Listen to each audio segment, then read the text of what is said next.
Buenas tardes a los radioescuchas. Hoy hablaremos de un tema bastante controversial, el cual es el porfiriato. Y de ahí seguiremos hasta llegar al gobierno de Plutarco Elías Calles. Empecemos. Una fecha conmemorativa fue el 28 de noviembre de 1876, después de vencer a los lerdistas e iglesistas. Desde ese año hasta 1911 se produjeron más de 19.000 kilómetros de vías férreas.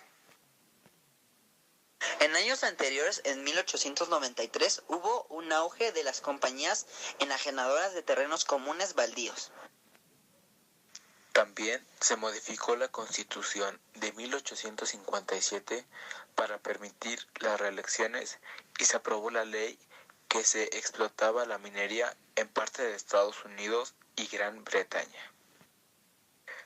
Gracias a la crisis de 1907 y las luchas de sucesión del poder, favorecieron el inicio de la Revolución Mexicana, dirigida por Francisco I. Madero.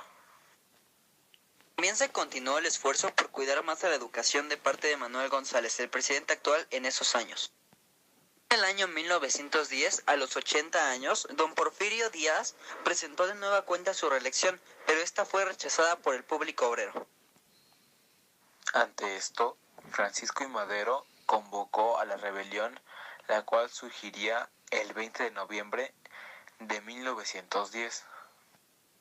En plena revolución, Chihuahua fue uno de los principales estados porfiristas derrotados, ya que Pancho Villa y Pascual Orozco conquistaron varias de ellas, entre estas Malpaso, Casas Grandes, Chihuahua y la toma de Ciudad Juárez.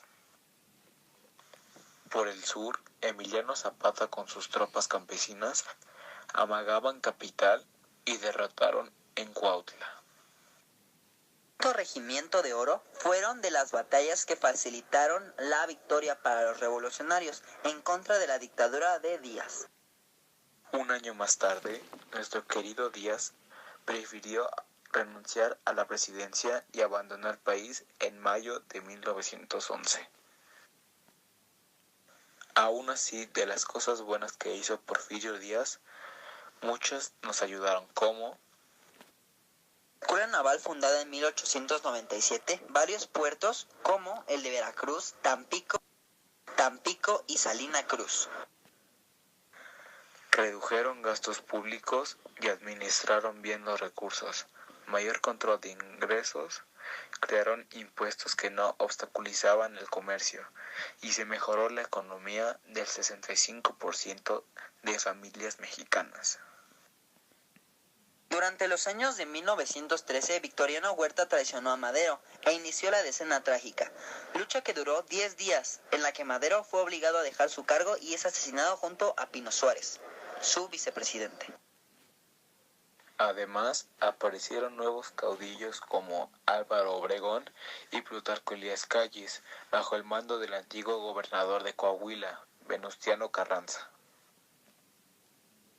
Carranza formó el ejército constitucionalista y lanzó el plan de Guadalupe Hidalgo, que fue desconocido por Huerta, e inició su avance al centro del país para derrocar a Huerta.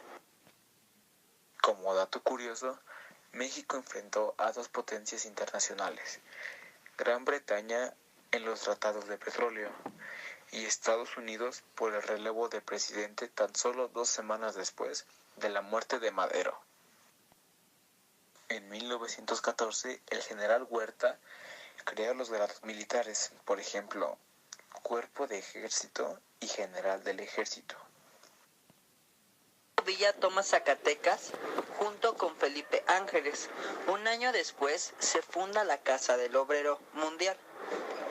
Ya pasado el año, Francisco Villa ataca en la madrugada el campamento de Columbus, siendo el único ataque a Estados Unidos hasta años posteriores.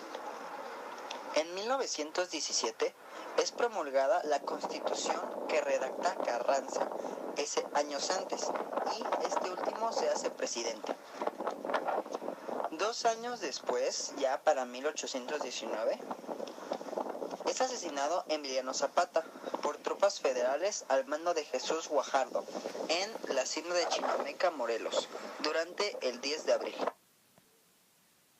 Los restos de Amado Nervo son depositados en la Rotonda de Personas Ilustres.